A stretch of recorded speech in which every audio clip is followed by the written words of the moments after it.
Paralysis के लिए सबसे ज़्यादा जिम्मेदार 3 फैक्टर्स होते हैं। पहला है आपकी बदली हुई लाइफस्टाइल, बदली हुई ज़िंदगी। दूसरा है खान पान। और तीसरा इंपॉर्टेंट कारण इसमें होता है मेंटल स्ट्रेस। और इसीलिए पैरालिसिस को ठीक करने के लिए, पैरालिसिस के पेशेंट को अच्छा करने के लिए डाइट का बहुत इंपॉर्टेंट रोल है, आपके खान पान का बहुत इंपॉर्टेंट रोल है। तो डाइट जो है ये बहुत इंपॉर्टेंट फैक्टर है पैरालिसिस में। और इसीलिए डाइट में क्या खाना चाहिए, क्या बिल्कुल नहीं खाना चाहिए, ये समझना बहुत ज़रूरी है। अगर आप इस दौर से गुजर रहे हैं, अगर आपको पैरालिसिस की समस्या हो चुकी है, या फिर आपको डर लगता है पैरालिसिस से, या आप बचाव करना चाहते हैं खुद का इस बीमारी से, तो इस डाइट प्लान के बारे में समझना बहुत ज़रूरी है। ये वीडियो अगर आप देख रहे हैं तो आप कागज़ पेन लेके बैठिए, आप लिखिए जो जो चीज़ें मैं आपको बताने वाला हूँ। इसको सिर्फ सुन के छोड़ नहीं देना है, इसको समझना है और आपके रूटीन डाइट में ये बदलाव करने हैं ताकि इस समस्या से आप पूरी तरह से ठीक हो सको।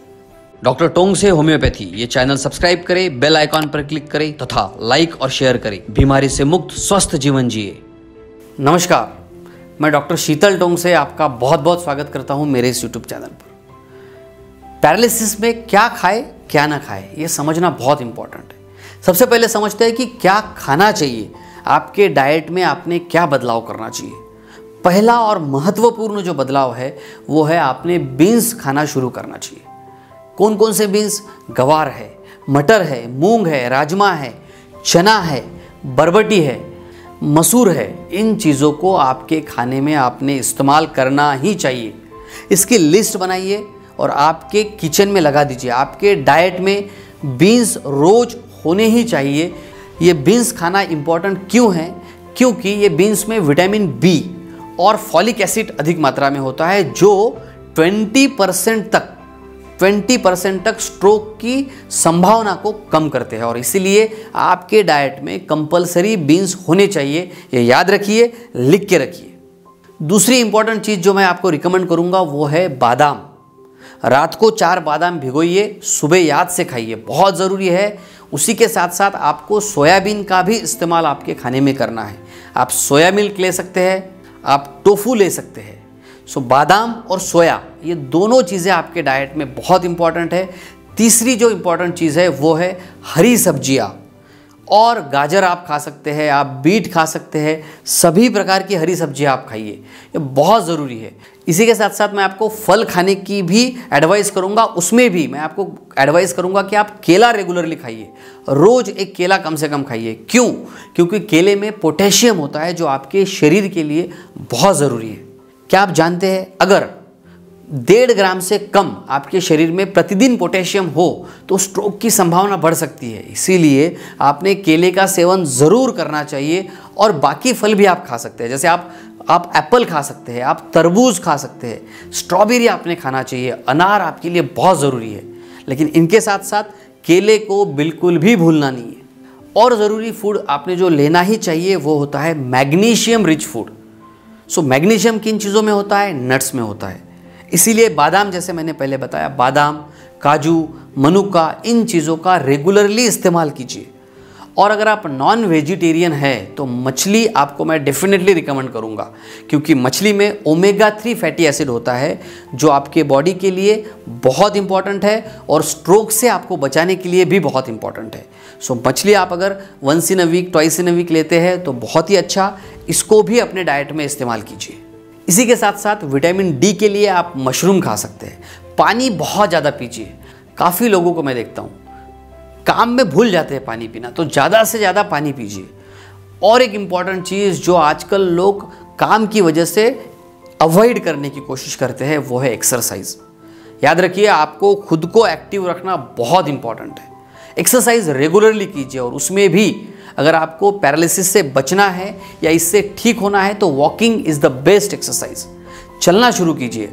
आप जिस तरह से भी आपका स्पीड बढ़ा सकते हैं, पहले आराम से चलिए, फिर थोड़ा सा लॉन्ग गोल सेट कीजिए, थोड़ा फास्ट चलने की कोशिश कीजिए। आपको चलना बहुत इंपॉर्टेंट है। ऐसा समझिए कि it's a part of your treatment, ये आपको करना ही है। उसी के साथ साथ आपने ये भी जानना चाहिए कि क्या नहीं खाना चाहिए। उसके पहले मैं आपको रिकमेंड करूँगा कि पैरालिसिस के ऊपर ऑलरेडी मेरा वीडियो है, उसे आप ज़रूर देखिए। उसमें मैंने डिटेल में इसके कारण क्या है और किस तरह से ट्रीटमेंट की जाती है और होम्योपैथी की मेडिसिन इसमें कैसे इंपॉर्टेंट रोल प्ले करती है, इसके बारे में भी डिटेल में बताया है। सो होम्योपैथी पैरालिसिस के लिए बहुत अच्छी होती है, काफ़ी अच्छे रिजल्ट इसमें आपको आते हैं, पूरी तरह से पेशेंट ठीक हो जाते हैं। सो आपके आसपास जो भी एक्सपर्ट होम्योपैथ है आप उनसे मिल सकते हैं या फिर आप मुझसे भी कंसल्टिंग कर सकते हैं। मेरा व्हाट्सएप नंबर मैंने नीचे दिया है। अब समझते हैं आपने क्या नहीं खाना है। सो सॉल्ट जो है, 3 यस याद रखिए। सॉल्ट, नमक का प्रमाण एकदम कम कर दीजिए, ऊपर से नमक नहीं लेना है। शुगर, दूसरा यस, शुगर आपको नहीं के बराबर या एकदम कम करना है। और तीसरा जो यस है वो है स्पाइसी चीज़ें, ऑयली चीज़ें। ऑयली चीज़ें पूरी तरह से कम करना बहुत ज़रूरी है। इससे आपके बॉडी में का कोलेस्ट्रॉल भी कम हो जाएगा और जो पैरालिसिस की समस्या है उससे भी छुटकारा पाने में ये बहुत कारगर होता है। सो ऑयली चीज़ें, बटर, घी, इन चीज़ों को कम कीजिए। बाहर का खाना बिल्कुल मत खाइए, क्योंकि ऐसा देखा गया है कि पैरालिसिस की जो समस्या है 58% लोगों को बाहर के खाने से ये समस्या बढ़ती हुई देखी गई है। इसीलिए इन चीज़ों को पूरी तरह से अवॉइड कीजिए। अगर आप स्मोकिंग करते हैं बंद कीजिए, ड्रिंकिंग आप बंद कीजिए। और जो इम्पॉर्टेंट फैक्टर इसमें होता है स्ट्रेस। सो स्ट्रेस मैनेजमेंट कैसे करना है ये आपने सीखना चाहिए। स्ट्रेस के ऊपर भी मेरे काफ़ी वीडियोज़ है, आप देख सकते हैं, मेरे इसी चैनल पे है। और उसी के साथ साथ अगर आपका वेट ज़्यादा है तो वो भी आपने कम करना चाहिए। सो ये पूरी लिस्ट मैंने बताई है। इस वीडियो को दोबारा सुनिए, आप लिखिए और इन सभी चीज़ों को आपको आपके डाइट में शामिल करना है। इसको सिर्फ सुन के छोड़ नहीं देना है, क्योंकि मैंने हर एक चीज़ के ऊपर आपको डिटेल में बताया है।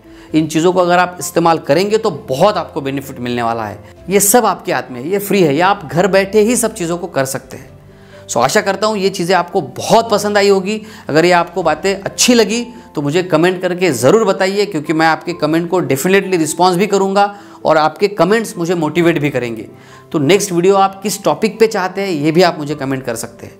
और अगर ये वीडियो आपको थोड़ा भी यूज़फुल लगा है तो इसको आप शेयर ज़्यादा से ज़्यादा लोगों तक ज़रूर करिए, क्योंकि क्या पता किसको ये फ़ायदेमंद साबित हो। सो इसको शेयर कीजिए। डॉक्टर टोंगसे होम्योपैथी को सब्सक्राइब कीजिए। हंसते रहिए, मुस्कुराते रहिए। धन्यवाद।